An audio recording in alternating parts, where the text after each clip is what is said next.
continuar entonces con los pasos necesarios para una postulación exitosa a los proyectos de Innova Corfo, y hoy día vamos a ver cómo se describe el modelo de negocios y cómo se describe el equipo de trabajo.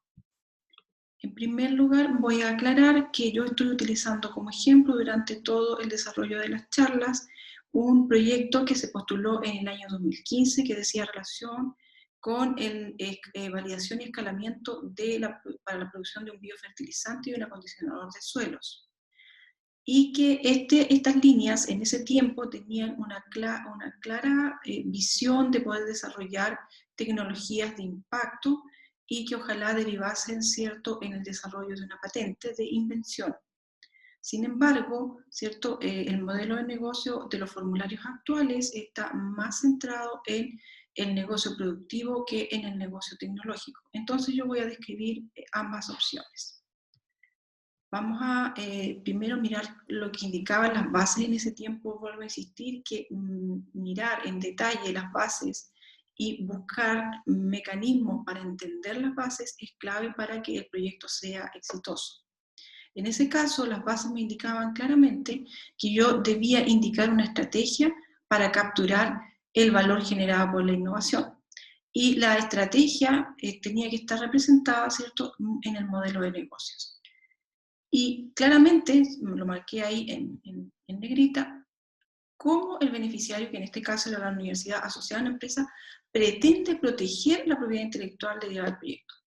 Y si lo va a hacer por medio de una categoría de derecho de propiedad intelectual.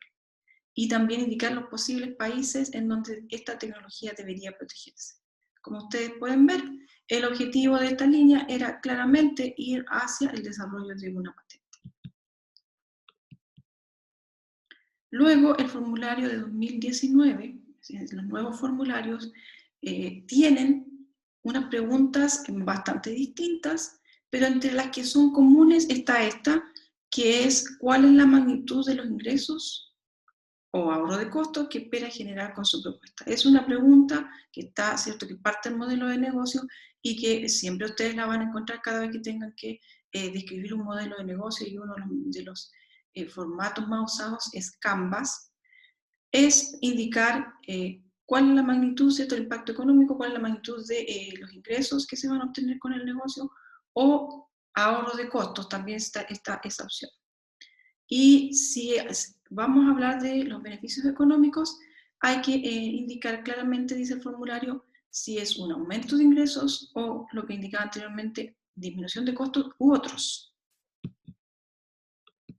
Luego, volviendo al formulario del año 2015, había que describir cuáles eran los beneficios y cómo se va a capturar el valor del desarrollo tecnológico. Bueno, en el caso de la universidad, el beneficio comercial había que describirlo y claramente es el ingreso por los posibles licenciamientos de la patente en el futuro. Y en el caso de las empresas asociadas, las que están participando en el proyecto, en este caso la empresa ganadera, tenía por objetivo, ¿cierto?, que ellos pudieran evaluar reducción de costos por disponer residuos. Recordemos que dar utilidad, en este caso nosotros estábamos haciendo reciclaje y revalorización de residuos a un producto que era un problema, y darle valor agregado podía significar un cambio importante en los costos de disposición de residuos. En este caso, el biofertilizante y el acondicionador de suelos, como había descrito anteriormente, se fabrican en base a materia orgánica, y esa materia orgánica proviene de residuos. En particular, en este caso, estamos hablando de estiércol de purines. Y luego, también podría ser un resultado del proyecto y un beneficio para las empresas ganaderas el cumplimiento de las normativas, por ejemplo, la que tiene que ver con descarga de aguas residuales, para acceder a nuevos mercados, dependiendo del mercado en que se esté vendiendo, ¿cierto?, el producto principal de las ganaderas, que es carne o leche. Va a haber ciertas restricciones o ciertas regulaciones que van a ser aplicadas al proceso productivo, y el hecho de cumplir con normativas exigentes en términos ambientales podría entonces permitirle acceder a nuevos mercados. También reducción de externalidades negativas ambientales y sociales. Hoy en día ese mismo tema es clave, y de hecho está descrito en el formulario, hablar acerca de las externalidades, ya sean positivas o negativas, en términos ambientales y sociales. Que es el tema, y el tema de manejo de residuos, como ustedes bien saben, genera una serie de externalidades negativas en el medio ambiente y también a nivel social. Y la propuesta del proyecto era poder, ¿cierto?, reducir ese impacto reciclando los residuos. También en el modelo de negocio del formulario 2019, que es muy parecido a, ¿cierto?, a lo que se está planteando en el manual de postulante del año 2020, es que nos están exigiendo, ¿cierto?, y lo mismo ocurría en el formulario 2015, que nosotros hablemos acerca de los beneficios económicos, pero de forma bien concreta. Hay que cuantificar, hay que dimensionar y hay que fundamentar. Por eso los puse ahí en lista los tres. Y ellos nos piden que lo hagamos en comparación a una situación base. La mayoría de los proyectos, incluso de otras fuentes de financiamiento, también hacen esta misma pregunta, ¿cierto? Cuantificar de forma muy concreta y compararlo con una situación base. Entonces, bueno, ahí abajo está también repetido lo mismo que les decía anteriormente. Dice, cuantifique en términos monetarios lo que yo estoy indicando que voy a ahorrar o los ingresos adicionales que se espera percibir del nuevo producto o proceso. Y indicar, dice, los supuestos, claramente los supuestos de cuáles son los orígenes de esos números. ¿Ya? Entonces, para eso, nosotros tenemos que conocer previamente muy bien la tecnología que vamos a desarrollar. Tiene que haber todo un trabajo preliminar que nos permita llegar finalmente a esto, que es muy cercano, ¿cierto?, a una evaluación económica en donde finalmente se saca el TIR y el VAR. Entonces, primero tenemos que saber más o menos, y eso, ¿cierto?, lo permitió en este caso hacer, gracias a que ya habíamos desarrollado algunos prototipos, en cuánto se podría vender el producto, de ahí que el estado del arte en relación al mercado tiene que ser muy profundo y muy minucioso. También saber, ¿cierto?, ya a priori cuáles podrían ser los procesos que vamos a desarrollar para poder estimar los costos. Entonces hay todo un trabajo preliminar de investigación, no solamente bibliográfica, sino que con los datos preliminares que uno tiene en los prototipos, hacer unas deducciones que permitan generar, ¿cierto?, un proceso para presentar el proyecto. ¿Ya? Algunas personas se quejan un poco de esto porque dicen, ¿cómo voy a saber cuánto realmente me va a costar cada uno de los procesos? ¿Cuánto realmente voy a tener de costos si todavía no he ejecutado el proyecto? Se entiende que si yo estoy postulando un proyecto, ¿cierto?, me informo, busco las formas de tener los datos para poder desarrollar esta parte del formulario que tiene que ver con los ingresos y egresos. Entre algunos ejemplos que voy a dar aquí, materias primas. ¿Ya? Y dentro de las materias primas, diferenciar, obviamente, aquí nos piden diferenciar entre costos fijos y costos variables. Por ejemplo, en el caso del proyecto nuestro, se hablaba de los residuos tienen un valor, y que obviamente va a ser variable porque dependiendo de la cantidad, ¿cierto?, de producto que voy a generar, es la cantidad de materia prima que voy a necesitar. También en este caso hablábamos de algunos aditivos para la formulación, en particular estábamos hablando de las nanopartículas. Agua, que va, como les explicaba, en los procesos, sobre todo en verano, se requiere la aplicación de agua para las fermentaciones. Y entre los otros egresos están todo lo que tiene que ver con el proceso y que está relacionado, ¿cierto?, con las operaciones unitarias, que tiene que ver, por ejemplo, en costos variables con el traslado y distribución de materia prima, que no es menor en el caso de cuando se está trabajando a nivel de toneladas. La disposición y secada de la materia prima para nosotros era clave, en el sentido de que hay materias primas que venían en periodos de otoño e invierno con mucha humedad y había que bajar la humedad, o en verano estaba muy seca y entonces había que acondicionar aplicando agua para alcanzar la humedad del 60%. Lo otro es el equipamiento para la mezcla de las materias primas, infraestructura y equipamiento. Y por supuesto, ya pensando, ¿cierto?, en un producto terminado que va a mercado, el empaque y el etiquetado. Esos son los costos variables que van a depender de la cantidad de producción.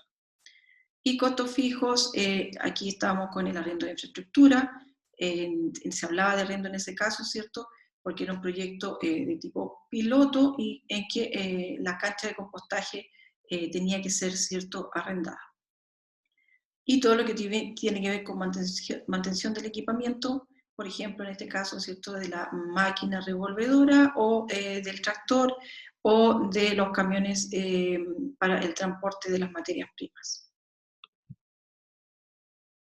Y otra de las preguntas que nos hace el modelo de negocios es indicar claramente lo que tiene que ver, aparte de los beneficios económicos, la estructura de costos. Por eso lo puse ahí, estoy respondiendo la pregunta número 3 y la pregunta número 9 a través de la evaluación económica.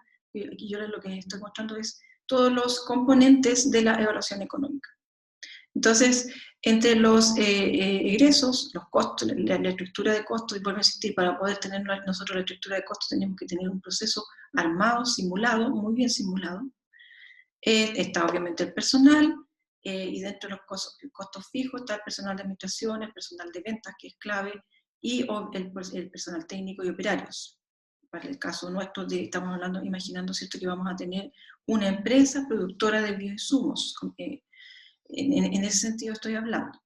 Luego tenemos los egresos y la sección que tiene que ver con administración, donde tenemos, y que eso es aplicable a cualquier empresa, contabilidad, gastos comunes y por supuesto algo clave que es la publicidad. En este caso, en el caso del proyecto, también estamos hablando de otros gastos, otros egresos que son el pago de licencias, ya que se entendía, ¿cierto?, que una vez que la tecnología fuera desarrollada, las patentes fueran concedidas, entonces iba a existir una empresa que iba a tomar esta tecnología y podía entonces licenciarle la patente a la universidad.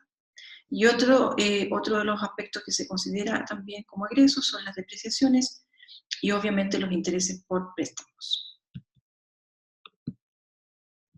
Por otro lado, después de hacer esto, entonces de tener los ingresos y ver todos los egresos, podemos entonces obtener la utilidad antes de impuesto y luego de eso, con el cálculo del impuesto a las utilidades, obtener finalmente la utilidad neta, y ese es un número entonces concreto, con fuertes bases, que nos va a permitir decir cuál realmente es el beneficio económico, ¿ya? Que parte clave del modelo de negocio, cuál es el beneficio económico. Luego hay que hacer el flujo de caja, donde incluimos la depreciación, estábamos incluyendo en nuestro caso la línea de envasado de los insumos, la planta de fabricación de los insumos, todo lo que tiene que ver con equipamiento, obviamente el capital de trabajo, y eso entonces nos da el flujo de caja, y finalmente el flujo descontado y el van acumulado. Y finalmente la evaluación económica con la tasa de descuento, el valor actual neto y la tasa interna de retorno, más conocidos ambos dos como VAN y TIR. Entonces, toda esta simulación, insisto, se pudo hacer porque ya habían estudios preliminares, todo lo que tiene que ver con el trabajo preliminar que yo les indicaba de ciencia básica, después pasamos al laboratorio y empezamos a hacer los primeros pilotos a escala pequeña, pero eso ya nos permitieron poder empezar a diseñar cómo serían las operaciones unitarias, cómo sería el proceso, y en base a eso investigar, ¿cierto?, todos estos costos que estaba mencionando, todos estos egresos que estaba mencionando anteriormente. Y luego venía, estoy hablando aquí todavía del formulario que tenía, que estaba centrado en los aspectos en el negocio tecnológico. Dice cómo pretende proteger sus resultados, en particular si lo hará por medio de alguna categoría de derecho de propiedad intelectual o si lo va a hacer y en qué países lo va a hacer. Y para eso recomienda, ¿cierto?, INAPI. Para los que no lo saben, ¿cierto?, la primera opción que uno tiene que tomar es hacer la protección en INAPI, el Instituto Nacional de Propiedad Industrial.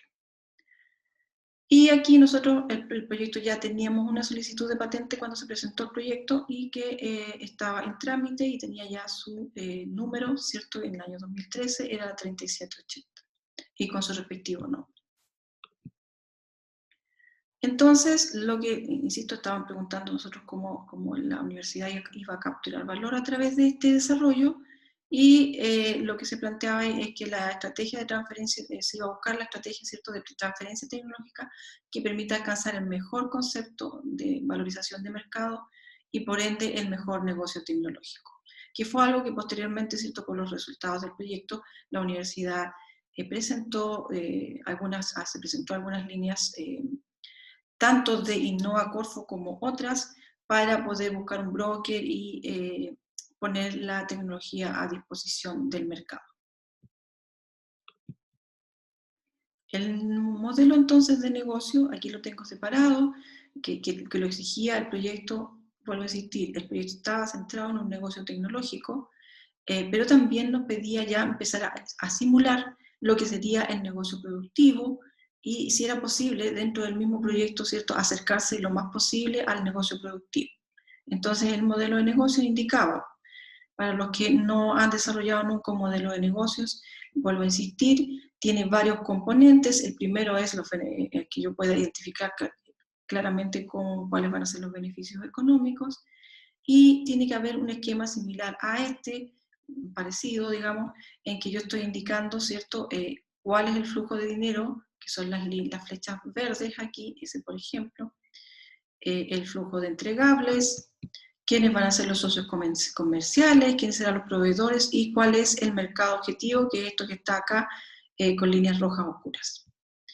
Entonces, aquí teníamos un agente tecnológico que era la universidad, que iba a recibir el dinero del licenciamiento de una empresa que iba a ser la comercializadora, fabricante y comercializadora del biofertilizante y del acondicionador de suelos, que iba a ser además, iba a constituir un socio comercial con la universidad, en el sentido de que le iba a licenciar la tecnología. Y luego teníamos el flujo de entregables, en que la universidad, ¿cierto?, le entrega la patente, el derecho al uso de la patente a esta empresa comercializadora. Por otro lado, íbamos a tener aparte de la empresa comercializadora, por separado podíamos tener la empresa productora, ¿ya?, que aquí está marcado, que está en la parte superior, en donde, ¿cierto?, esta empresa productora le iba a vender el producto, ¿cierto?, en este caso biofertilizante acondicionador de suelos, a esta comercializadora. Y finalmente la comercializadora es quien entregaba el producto, ¿cierto?, vendía el producto a los agricultores y a los respectivos distribuidores de insumos agrícolas. Además debía haber otra empresa que iba a tener la función de producir las nanopartículas que son parte de la formulación de la tecnología. Y entonces ambas iban a, ¿cierto?, por ejemplo, la empresa productora del biofertilizante iba a entregar el producto y a cambio de eso iba a recibir, ¿cierto?, el flujo de dinero respectivo, y así la productora de nanopartículas, y lo mismo la comercializadora, que iba a vender directamente a los agricultores o a empresas distribuidoras. ¿Ya? Entonces, eso es lo que tiene que indicar un modelo de negocios. Todos los actores involucrados, todas las asociaciones clave, y que es cierto cómo van a ocurrir los flujos de dinero y la entrega de flujos de entregables, en el sentido de que puede ser propiedad intelectual o pueden ser simplemente productos o servicios. En el modelo de negocios que pide el formulario 2019-2020, dice quiénes serán, y aquí parte preguntando lo clave, quiénes serán los usuarios de tu producto o servicio. De aquí para adelante vamos a hablar ya de los nuevos formularios, que son muy concretos en pedir lo que pide todo modelo de negocio. Lo primero que un modelo de negocio le va a preguntar es quiénes son los usuarios del producto o servicio, y esto es muy, muy importante. ¿Ya? Y ellos dan la opción, ¿cierto?, de que yo describa si el usuario es el mismo cliente o el usuario es diferente al cliente, porque puede ser así. Enseguida voy a dar algunos ejemplos.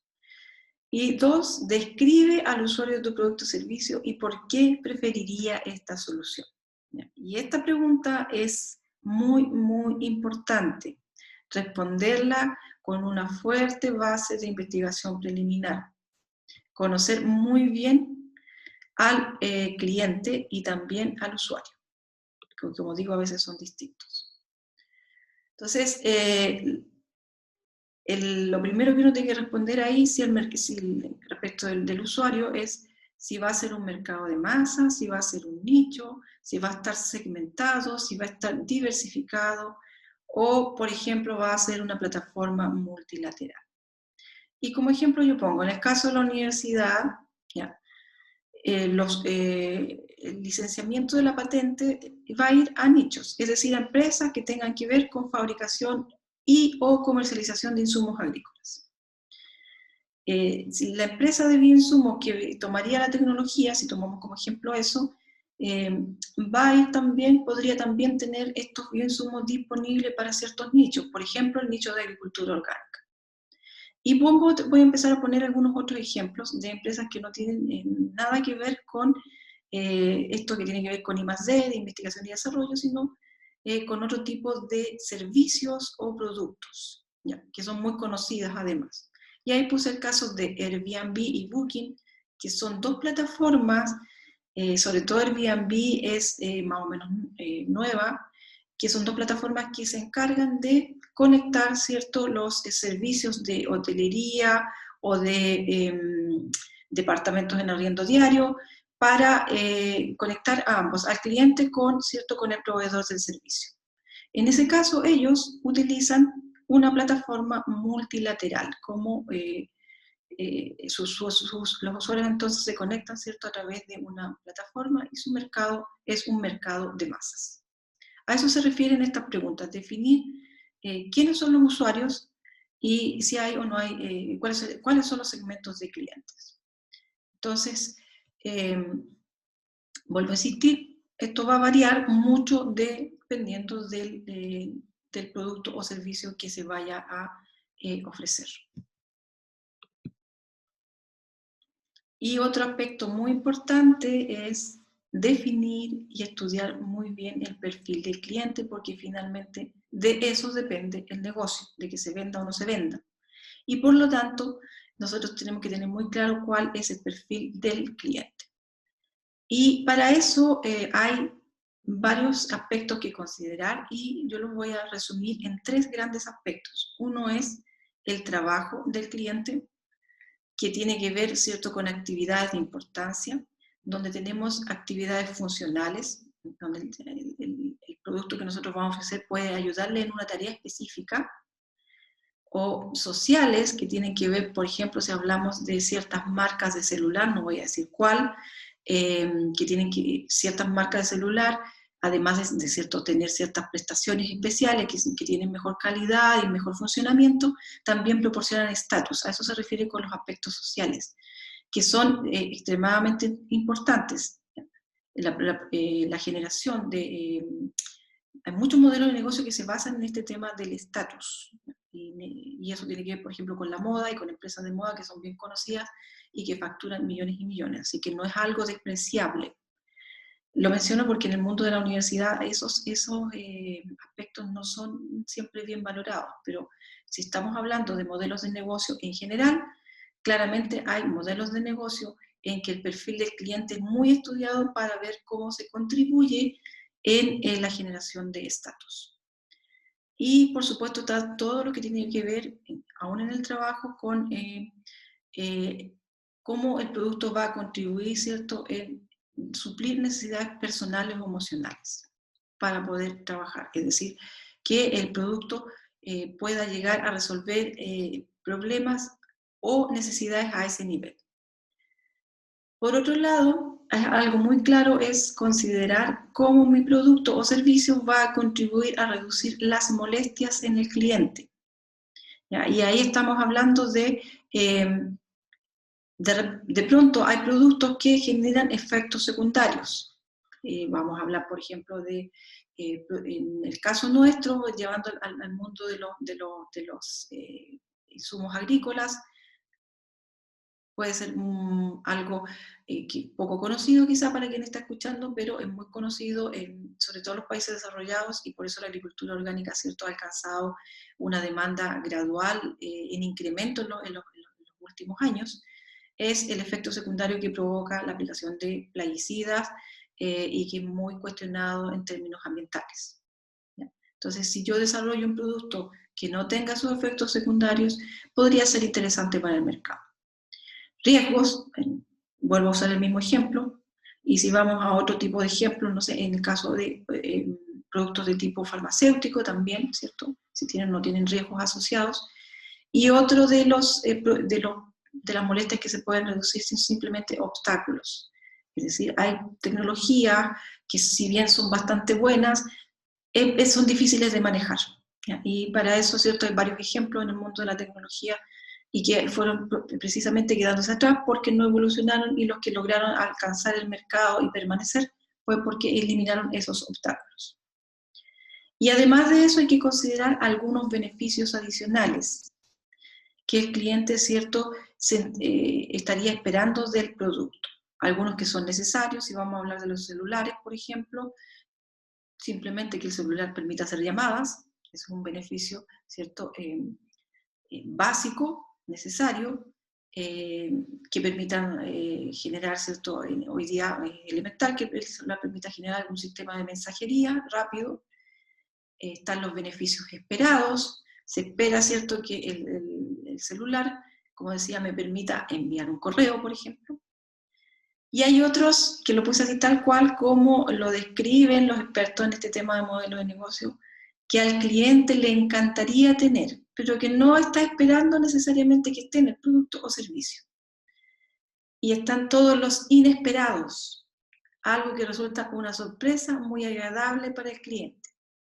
Entonces, con todo, habiendo uno hecho todas estas preguntas, habiendo investigado el perfil de su cliente y hecho todas estas preguntas en la investigación y teniendo claro eso, entonces se puede generar el siguiente paso, que es la famosa propuesta de valor.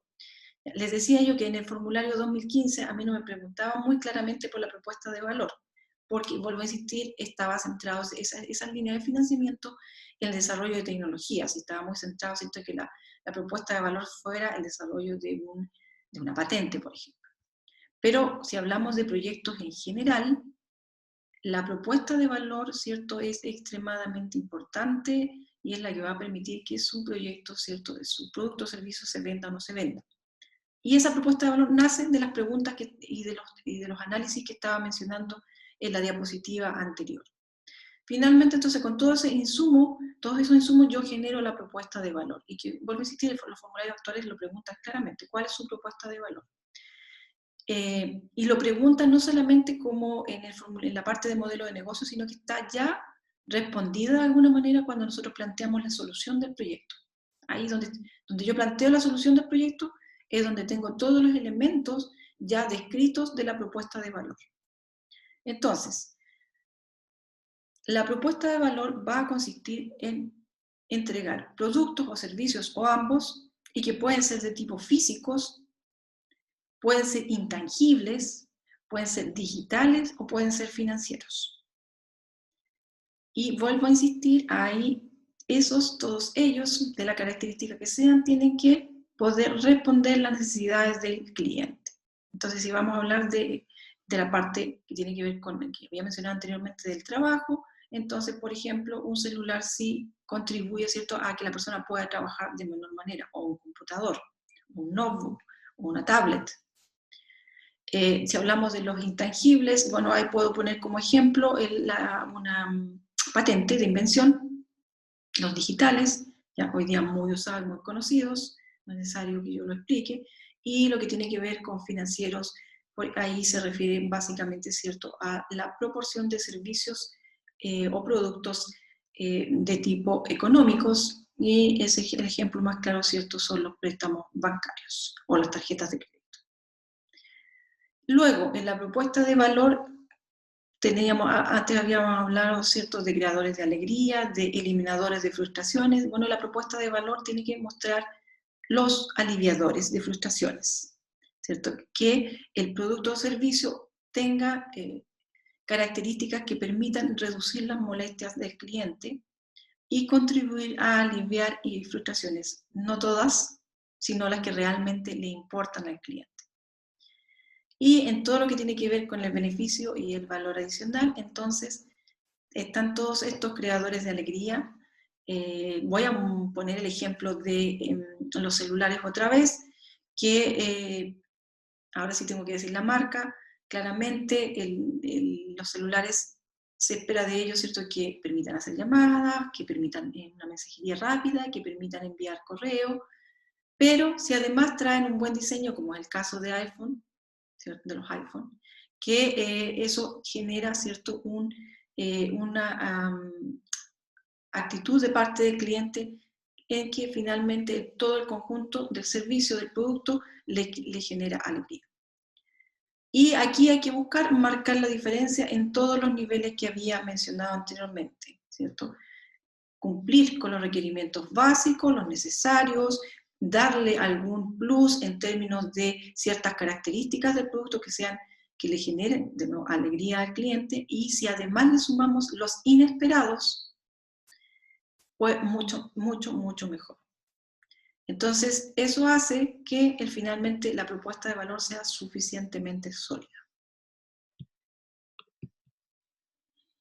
Y el formulario, los formularios actuales sobre todo, piden explícitamente hablar acerca de las externalidades. Yo lo puse aquí dentro de la propuesta de valor porque muchas de las propuestas de valor hoy en día tienen que ir asociadas a beneficios sociales y medioambientales, y eso les va a dar unos creadores de alegría diferenciadores y que les van a permitir competir mucho mejor en el mercado.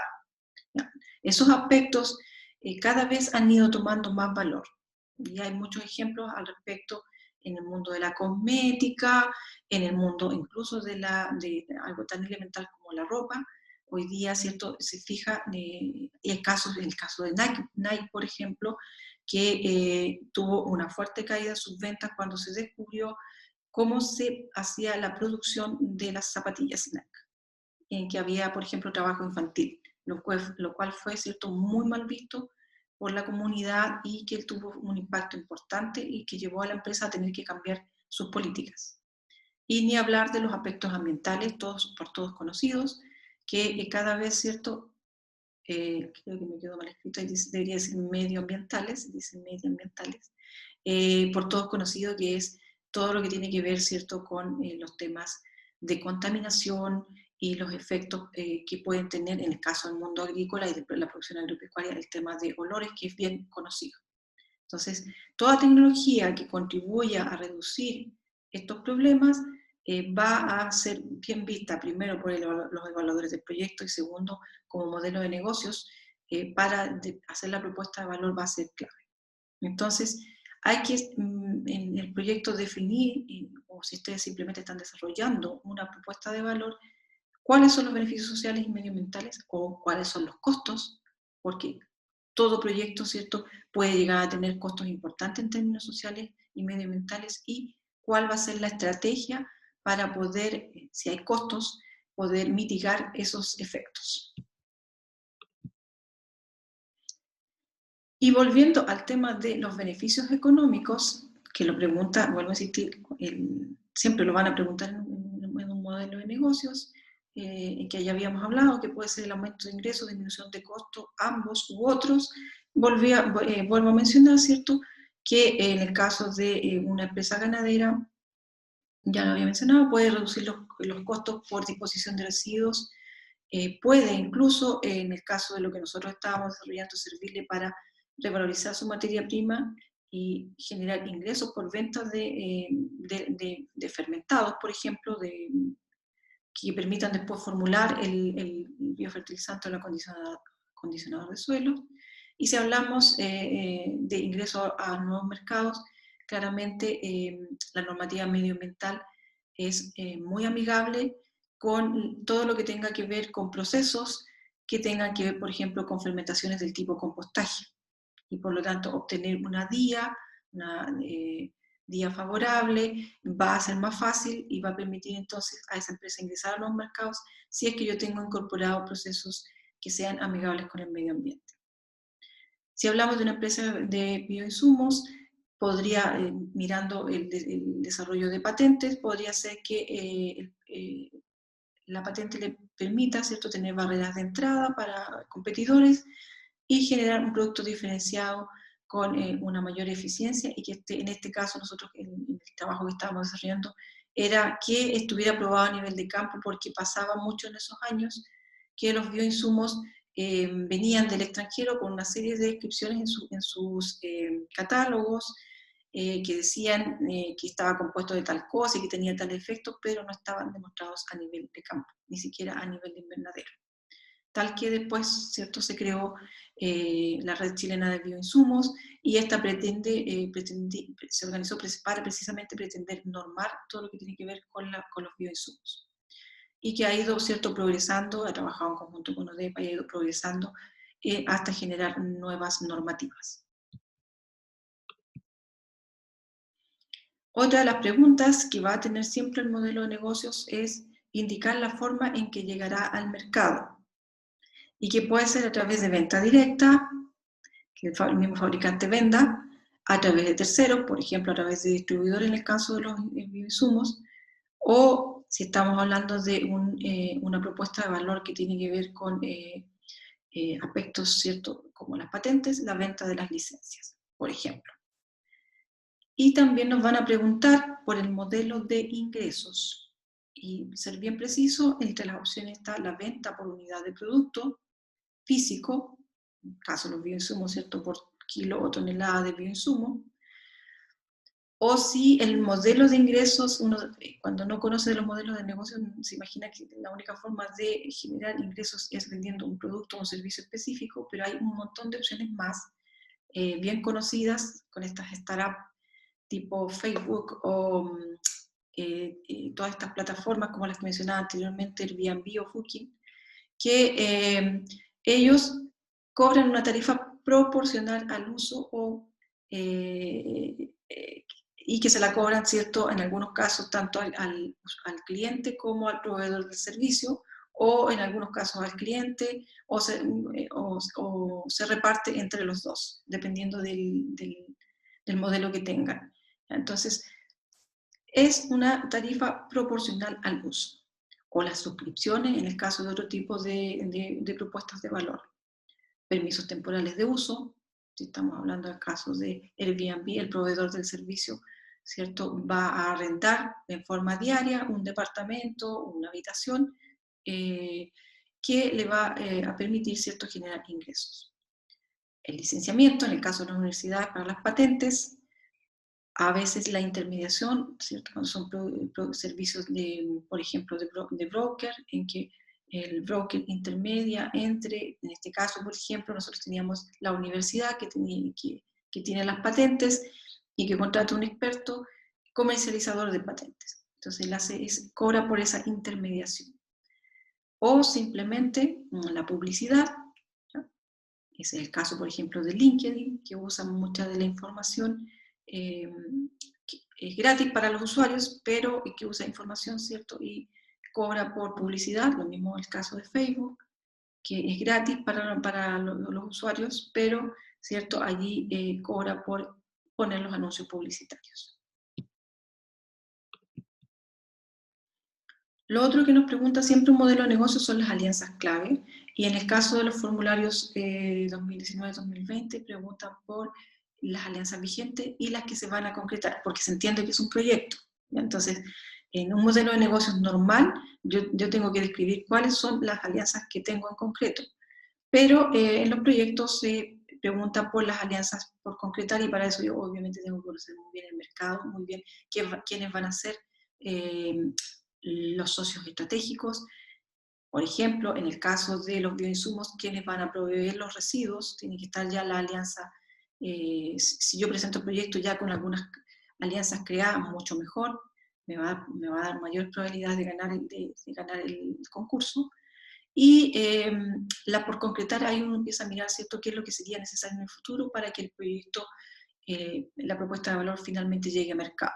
Por ejemplo, en este caso sería una alianza clave, en el caso de los bioinsumos, poder concretar en el futuro, ¿cierto?, algunos acuerdos con empresas comercializadoras que tienen una muy buena red de distribución de insumos en el país. También nos van a preguntar cuáles son los canales por los cuales yo voy a comunicarme, voy a entregar los servicios o productos a mis clientes. Entonces, ¿cómo les voy a entregar la información? Que es muy importante, ¿ya? ¿Cómo ellos se van a enterar, ¿cierto? Los clientes, que yo tengo este servicio o producto para ofrecer, y más aún, qué características tiene.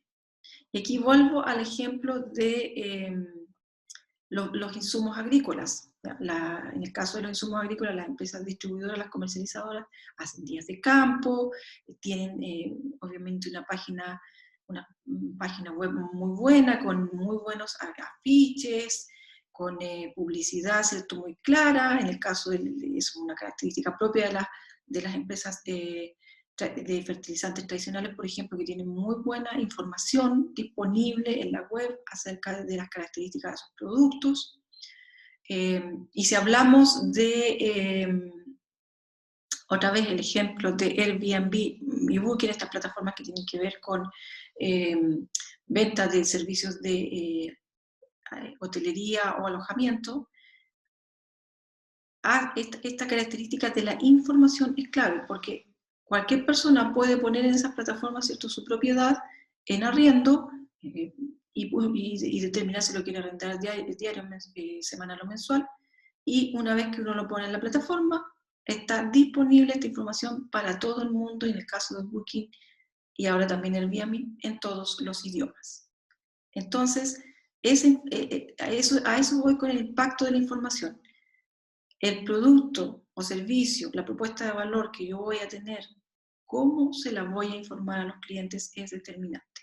Entonces, hay plataformas, bueno, y no solamente en el área que estaba mencionando, también en otras áreas, plataformas muy conocidas en donde uno puede poner producto o servicio y con eso accede a entregarle su información a millones y millones de posibles clientes y que pueden estar adquiriendo el producto mientras, ¿cierto?, como describen en los canales de YouTube que les mencioné anteriormente, como Emprende Aprendiendo, mientras yo estoy durmiendo, los clientes están visitando las páginas y viendo qué es lo que van a comprar y comprando. Entonces, eso de la información es algo que hay que entender muy bien. ¿Cómo voy a hacer que el cliente se entere que yo tengo mi producto o servicio? No saco nada de que el producto o servicio sea muy bueno, que es uno de los problemas de muchos productos y servicios desarrollados a nivel científico, que lo conocen un nicho muy pequeño de posibles clientes y el resto del mundo no lo conoce.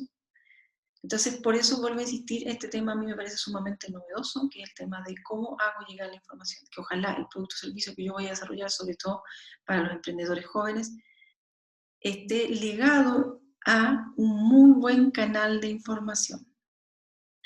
Lo otro importante, cómo el cliente va a evaluar mi producto o servicio.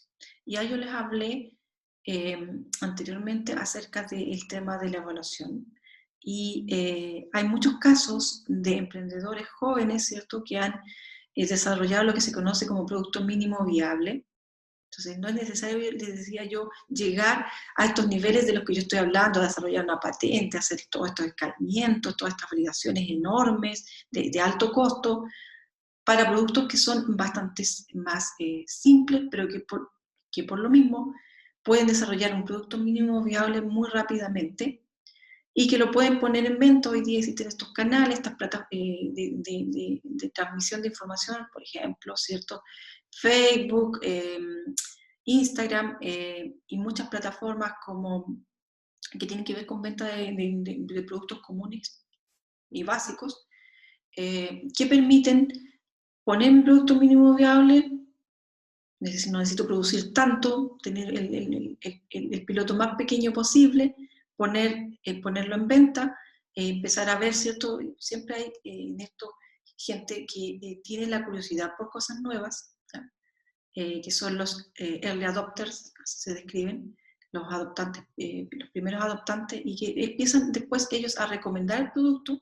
Probablemente ellos después dejan, porque van a curiosear en otras áreas, pero con esas recomendaciones empieza, ¿cierto?, el producto a ser conocido en la mayoría de las masas. Entonces, es muy importante crear ese producto mínimo viable a bajo costo para no someterse a grandes riesgos y ponerlo rápidamente en venta, en evaluación, que el cliente pueda ver cuál es la propuesta de valor.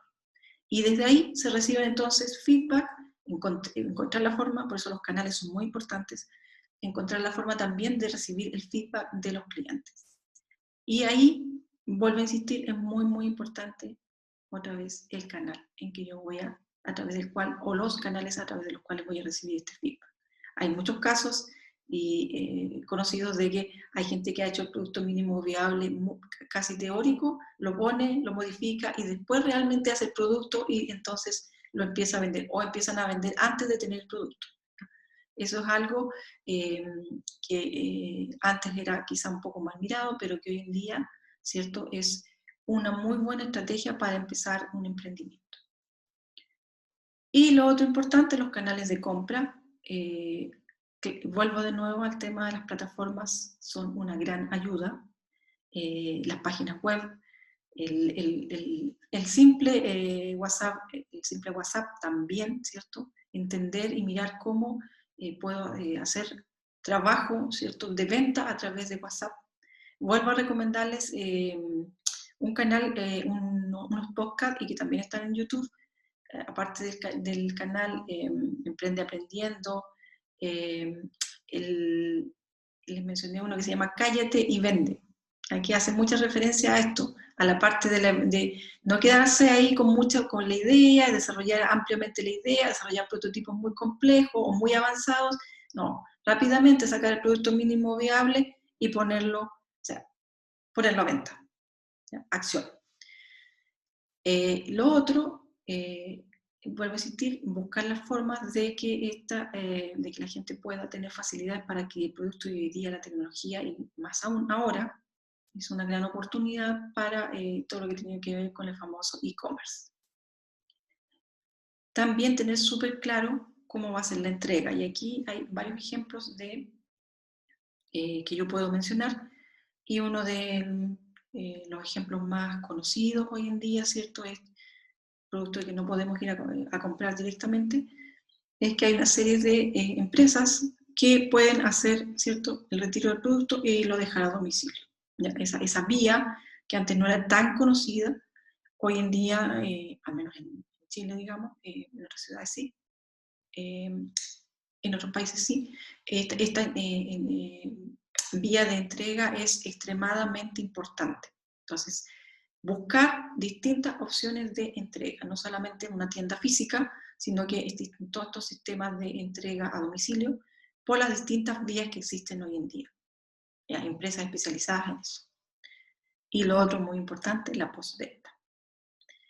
Que en el caso, ¿cierto?, de cuando estamos hablando de insumos de agrícolas, bueno, las empresas que son especialistas en estas materias, sobre todo las comercializadoras y distribuidoras, tienen un servicio de postventa conocido, donde el agricultor puede ir y preguntar acerca de si no sabe bien cómo usar el producto o por qué pasó tal cosa, por qué no obtuvo el resultado que esperaba, puede ir y preguntar y le van a responder. Y le van a responder, ¿cierto?, con fundamentos técnicos. Y si hablamos de postventa en el mundo el otro ejemplo que estoy usando, Airbnb o Booking, ¿cierto?, están las famosas reviews, donde el cliente, ¿cierto?, evalúa inmediatamente después de usar el servicio, inmediatamente, sobre todo Airbnb obliga al cliente, ¿cierto?, a indicar cómo fue su experiencia alojando en tal sitio de renta, en tal departamento, en tal habitación. Y esas reviews la gente las mira y tienen gran impacto en que el negocio funcione o no funcione. Entonces, hoy en día las reviews tienen un alto valor y eso está muy relacionado con diseñar muy bien el servicio de postventa. Es decir, que yo tenga capacidad de responderle con honestidad al cliente ante cualquier problema que se pueda presentar durante o post el uso del servicio o durante o post el uso del producto. Me voy a detener aquí a mencionar otro ejemplo que se menciona ahí en los canales de YouTube que le estaba mencionando, que es que en muchos casos, sobre todo esto que tiene que ver con comercializaciones a través de plataformas como eBay u otras, que la persona que se encarga de la tienda virtual, ¿cierto?, compra los productos, no los conoce bien, no los ha probado y los vende, y después vienen los clientes y le reclaman, y él dice, no es mi responsabilidad, me llegó así, y no se hacen, y eso genera, ¿cierto?, un grave problema porque ese cliente se perdió y no hay vuelta atrás, ¿no? Es más importante, ¿cierto?, ganar un cliente que a lo mejor perder en recibir el producto dañado y traer y buscar las causas, buscar qué proveedor lo entregó y tratar de resolverle el problema al cliente, que simplemente decirle yo no me hago responsable, por ahorrarse el costo que eso significa. Entonces, los negocios, una buena propuesta de valor tiene que estar muy centrada en el cliente, y eso implica un muy buen servicio de postventa. Lo otro que nos van a preguntar, ¿cuáles son las actividades clave? Ya estamos en el punto 7 del modelo de negocios. Los títulos los tengo definidos como lo pide Canvas. Entonces, la actividad clave, yo lo puse ahí, ¿qué hacemos que nos hace distintos? ¿Cuál es nuestra propuesta de valor? ¿Qué cosas la diferencian de lo que hay en el mercado? Y aquí de repente uno piensa que prácticamente todo está hecho, en el mundo de la tecnología hay mucha tecnología desarrollada y que no hay mucho más que hacer. Pero vuelvo a dejar en el mundo de los servicios, y sobre todo en Chile, todavía hay mucho por hacer, y es cosa, cierto, de mirar los descontentos, las quejas al CERNAC respecto de los servicios y productos que se venden en el país. Entonces, ahí hay un mundo por nichos y nichos de mercado por cubrir, simplemente prestando un buen servicio, simplemente cumpliendo con lo que se promete, y si además de eso le sumamos algunos creadores de alegría y un buen servicio postventa, las probabilidades de éxito van a ser muy altas. Entonces, hacer algo distinto a lo que hacen los demás, y aquí les recomiendo, para los que estén interesados, un libro, pero que vuelvo a insistir, todas estas cosas ya están disponibles en YouTube, que se llama Estrategia de los Océanos Azules, que fue, cierto, escrito en Estados Unidos por dos economistas de Estados Unidos, que si bien, cierto, Estados Unidos es un mercado muy distinto al de Latinoamérica, nos dan varias luces respecto de cómo crear una propuesta de valor diferenciada e innovadora.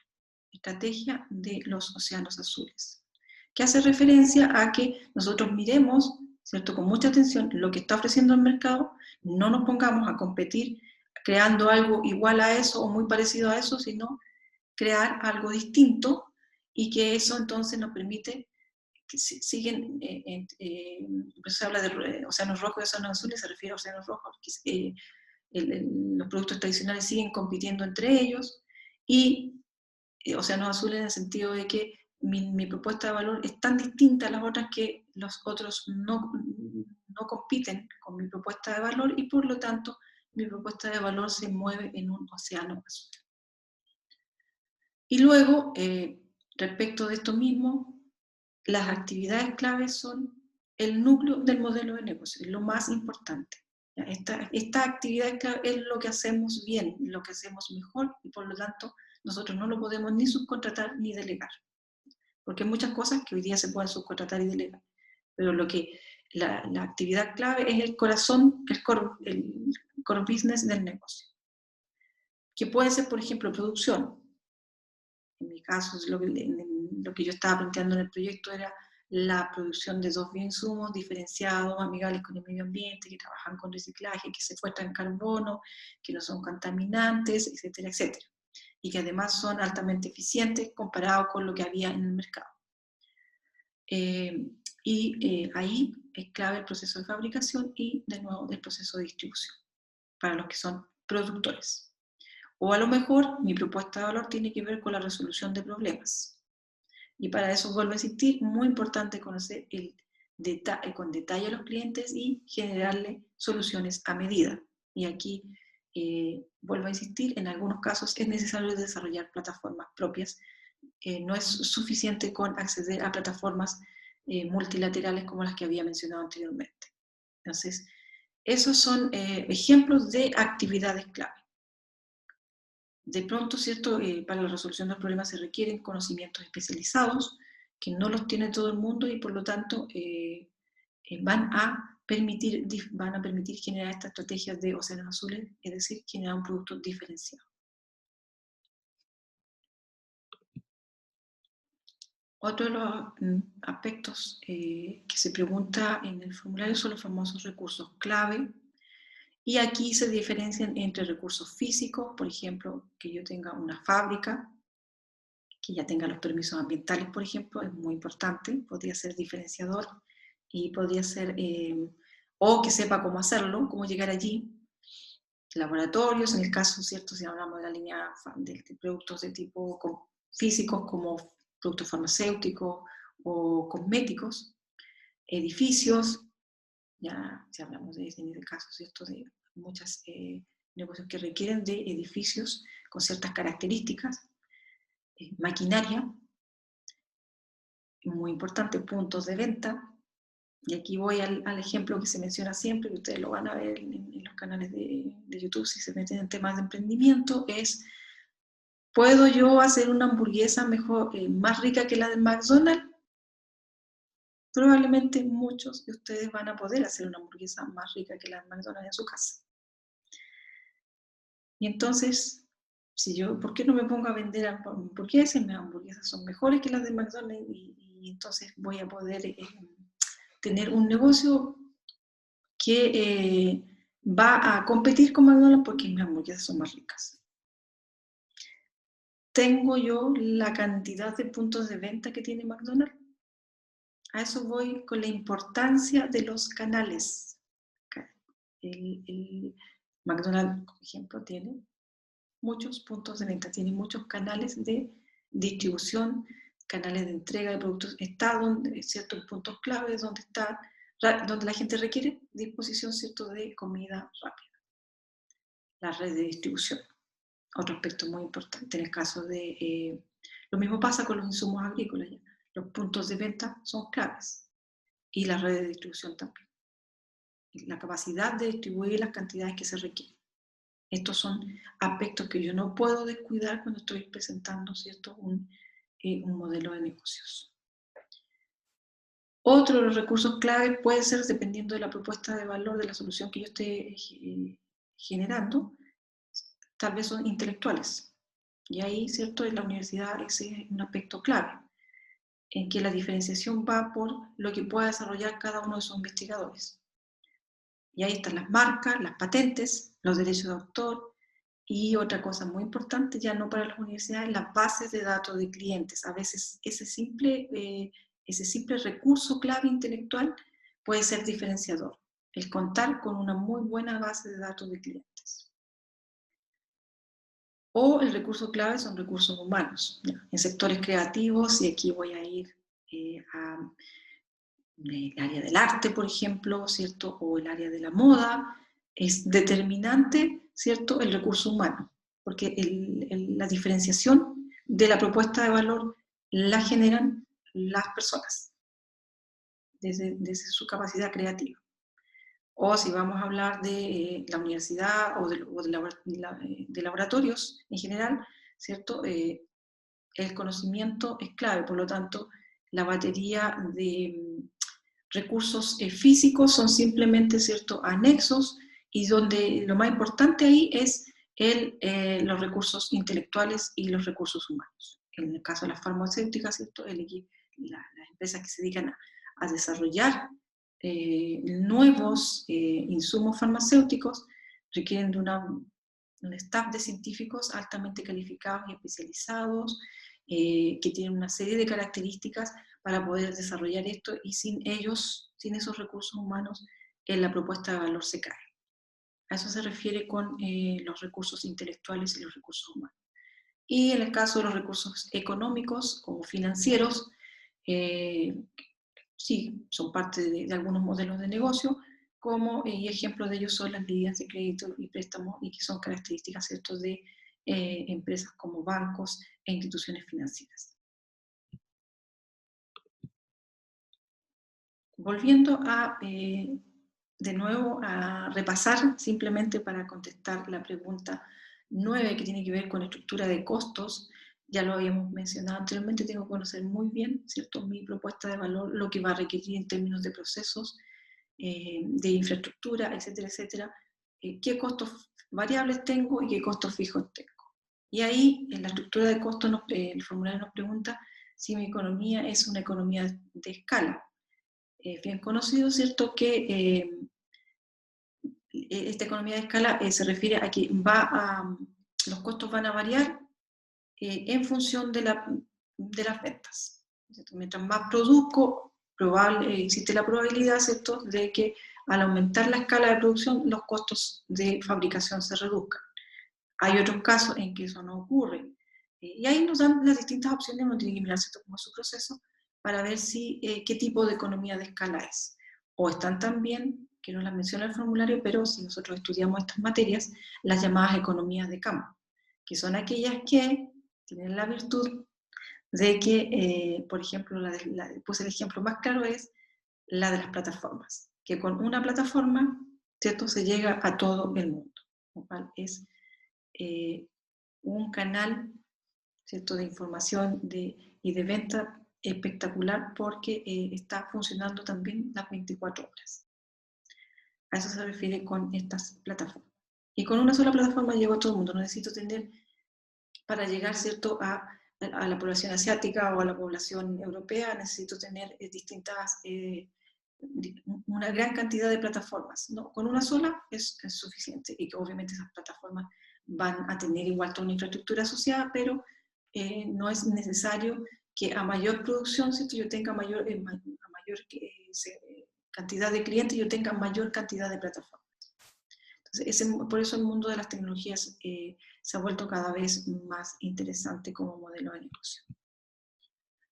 Y ya por último, simplemente resaltar que cuando nos preguntan por las capacidades del equipo de trabajo en un proyecto de estos, de innovación, obviamente el equipo de trabajo es clave, ¿ya? Y muchas veces, en los modelos de negocio, claramente, y sobre todo lo que tiene que ver con emprendimiento, el equipo de trabajo es clave. Si vamos a hablar de presentación a rondas de inversionistas, a veces ellos se fijan más que en el producto como está actualmente, que todavía probablemente tiene mucho por desarrollar, se fijan en quién es el equipo de trabajo, quiénes son los emprendedores, porque los que llevan adelante los proyectos y que llevan adelante los negocios son personas. Nada de lo físico, nada de los recursos físicos o financieros van a funcionar si no hay personas que lleven el proyecto adelante. Y acá simplemente decirles que cuando yo configuro un equipo de trabajo para un proyecto, tengo que ser muy honesto, deben ser ustedes muy honestos en decir, ya, estas son mis capacidades, esto es lo que yo puedo hacer, y todo lo demás tengo que buscar alianzas clave. Se fijan que es parecido a un modelo de negocio, y tener ya en vista los currículum, tener conversaciones previas con quienes sean expertos en las materias que a mí me faltan. En el caso de los proyectos, por ejemplo, de que nosotros desarrollamos, se requería, nosotros somos agrónomos, con algo de conocimiento en ciencias, digo algo que es bastante, pero nunca tanto como el que podría tener un químico o un bioquímico para desarrollar procesos de este tipo. O si hablamos de los escalamientos, ¿cierto? Un ingeniero que haya pasado por experiencias en empresas, que trabaje a escala industrial, puede contribuir significativamente a desarrollar un buen proyecto. Entonces uno tiene que tener dentro del ítem de costos, ¿cierto?, como lo había mencionado anteriormente, muy claro que va a tener que contratar, ¿cierto?, los servicios de especialistas para poder desarrollar proyectos en las áreas en que uno no tiene las capacidades. O subcontratar, en el caso, ¿cierto?, en el caso nuestro yo les mostraba en la estructura de costos del proyecto, que es clave contratar, ¿cierto?, subcontratar, en este caso, estudios que tenían que ver con acercamiento al mercado, acercamiento a las normativas, llegar a conocer cuáles eran las normativas para hacer un registro SAC, por ejemplo, o las normativas de la agricultura orgánica, o cuáles son las características de ciertos mercados que yo como investigador no tengo las competencias para desarrollar.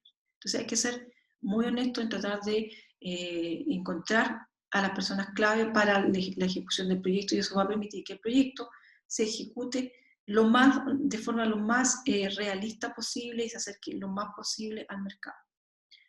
Y es lo mismo, vuelvo a insistir, que los recursos clave que estábamos mencionando anteriormente. En este caso, el recurso humano es extremadamente importante.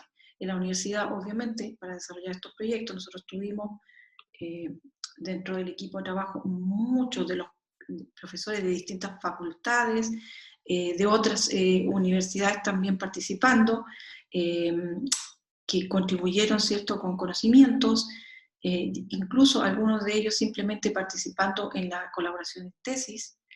Menciono el caso de la Facultad de Ciencias Biológicas, que contribuyó, ¿cierto?, en el desarrollo de algunas tesis. Y por otro lado, en el caso de la universidad, nosotros trabajamos siempre, obviamente, con tesistas de pre y posgrado, que son recursos humanos clave para que todo este trabajo extremadamente complejo y que si fuera a desarrollar fuera sería muy difícil de desarrollar, porque requiere una gran cantidad de recursos intelectuales y de recursos humanos especializados. Entonces la universidad tiene esa virtud de que se puede acceder a todos estos recursos humanos a través del desarrollo, ¿cierto?, de investigación conjunta con tesistas de pre y posgrado. Vuelvo a insistir, aquí está una lista de los aspectos clave para conformar el equipo de trabajo. Y que esos currículum, que uno piensa que tal vez los evaluadores no los van a mirar, si los miran en detalle, esos currículums, ¿cierto?, estén todos los que tienen que estar. Es decir, si yo voy a desarrollar un proyecto de bioinsumos, sería ideal que mi proyecto, ¿cierto?, de alguna forma llegue a mostrar que voy a tener contacto con empresas comercializadoras de insumos agrícolas, ¿ya?, que fue el caso de acá. Y que se llegó a ellos a través de entrevistas, ¿cierto?, a través de los subcontratos de la empresa encargada de esas materias. Formar un equipo interdisciplinario es clave. Incorporar, como les decía, expertos en áreas que no manejamos. En el caso del proyecto que yo estaba mencionando, gente que tenga conocimiento de ventas nos sirvió mucho para reorientar los procesos y las características de los productos. Gente experta en investigación de mercado, en el caso nuestro era importante la gente todavía, sobre todo la partida de ciencias básicas o ingeniería de procesos a escala real, como les mencionaba anteriormente. Y si hablamos del caso de la venta de tecnologías, como tienen que ser el caso de las patentes, consultoras y broker, que son estas empresas especializadas, ¿cierto?, en licenciamiento de tecnologías. Unos ejemplos de algunas de una empresa que participó en el proyecto que les estaba mencionando anteriormente, de la línea de validación, es esta empresa, Creative Searching, que se encargó de ayudarnos con todo lo que tiene que ver con el desarrollo del modelo de negocio, tecnológico, y también, ¿cierto?, con la búsqueda de información de mercado, y por otro lado, todo lo que tiene que ver con la evaluación económica, también para lo que tiene que ver con ya a nivel de la patente estaba solicitada, pero ya en la universidad postuló un fondo de Innova Corfo específico y se contrató a esta empresa, se llama Invenian, para empezar a mirar, ¿cierto?, los posibles licenciatarios, y eso nos llevó, ¿cierto?, a poder ir modificando el desarrollo de la tecnología muy tempranamente, considerando los requerimientos que nos llegaron desde los feedback que llegaron desde esta empresa y también desde Creative Search. Y por último, vuelvo a insistir, el equipo de trabajo en nuestro caso era fundamental, el equipo de científicos y de tesistas, que fueron muchos, y por supuesto el equipo de académicos, que vuelvo a insistir, entre los distintos proyectos llegaron a ser de distintas facultades. Y por otro lado, ¿cierto?, lo que tienen que ver también en nuestro caso, como trabajamos con insumos agrícolas, con el trabajo de terreno, que no es menor, porque aquí estamos trabajando si bien es un trabajo agrícola, se estaba haciendo evaluaciones y por lo tanto se requerían personas con ciertas capacidades en análisis y en la perfección necesaria para poder hacer muestreos y hacer análisis y llevar, ¿cierto?, la investigación más allá de lo que simplemente estaba esperando el proyecto, y es el caso, por ejemplo, de el tesista que estamos viendo en pantalla, que trabajó con frutillas y que él hizo todo un estudio adicional acerca de los efectos de estos bioinsumos en la capacidad, ¿cierto?, antioxidante, en conjunto con un colega en realidad no es colega porque él es químico, pero que participó, ¿cierto?, en el proyecto de la Facultad de Ingeniería Agrícola y que nos permitió mirar más allá de lo que ya estaba comprometido en la línea de validación. Bien, con esto doy por finalizado lo que tiene que ver, ¿cierto?, con el capítulo de modelos de negocios y equipo de trabajo. Les agradezco el tiempo y nos vemos en una siguiente oportunidad.